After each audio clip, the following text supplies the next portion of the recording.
This is RT. Now, a fresh wave of embarrassment could be about to hit the US as WikiLeaks begins releasing over 100 classified files this Thursday.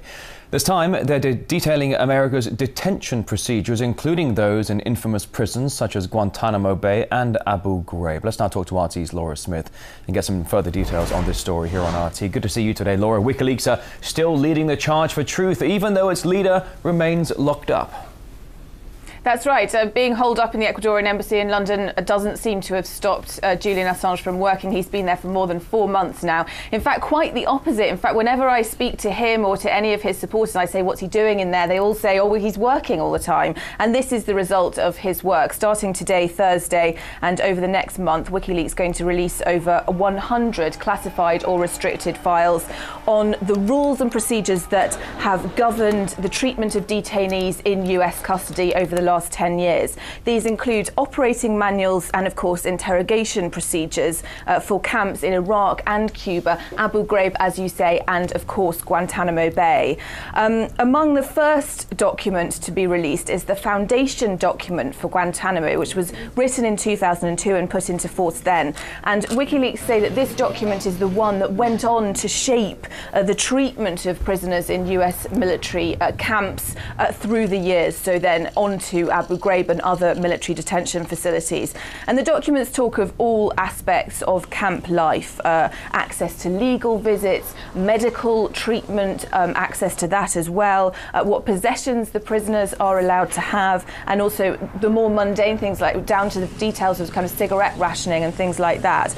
And it also, of course, they all talk about how prisoners are interrogated. Violence is prohibited in the documents that have been released in writing, but they encourage the kind of exploitation of the fears of prisoners, love of their homeland, love of comrades, love of family, and of course intimidation. Julian Assange says that what they document is the carving out of a dark space where law and rights essentially don't apply. And WikiLeaks is encouraging the general public and other journalists to look through these documents, pick out bits of them, and then publicise it to make this information available to the general public. Certainly, Laura, quite interesting, as you say, though. Julian Assange has been holed up in Ecuador's London embassy for 4 months now, but still he's able to do his work with WikiLeaks. All these new documents now coming out regarding the US black prison system. Though the one downside, I suppose, is that among several, that despite the fact that he's still in Ecuador's embassy, his health may not be doing so well. What do you know about that? Well, that's certainly what the Ecuadorian embassy say. They say that that Assange is losing weight and that he's also suffering problems with his vision. Photographs of him over recent weeks and months have shown that he is increasingly pale and gaunt, although of course he is quite thin and pale anyway. He does exercise daily with a personal trainer who's also one of his supporters and a fellow whistleblower. But of course he can't go outside, so he gets no fresh air, limited daylight, particularly now that the winter's coming on. As you can see, it's quite dark outside. So those things, you know, will be taking a toll on his health, one would have thought. Ecuador says that it's asked for a meeting with Britain to discuss Assange's failing health.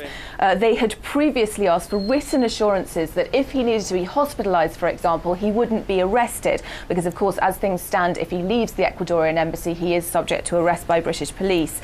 But the Deputy Foreign Minister of Ecuador told RT that the UK is unwilling to discuss not only safe passage to Ecuador, which would essentially honour the terms of the asylum that Ecuador has offered him, but also even the principle of what they do in a situation in which he was ill. However, the British Foreign Office says that it hasn't had any notification that Julian Assange is suffering and is sick, and that if it does, they will consider that. So we have to see how this situation progresses. Indeed, RT's Laura Smith there live in London. Thank you.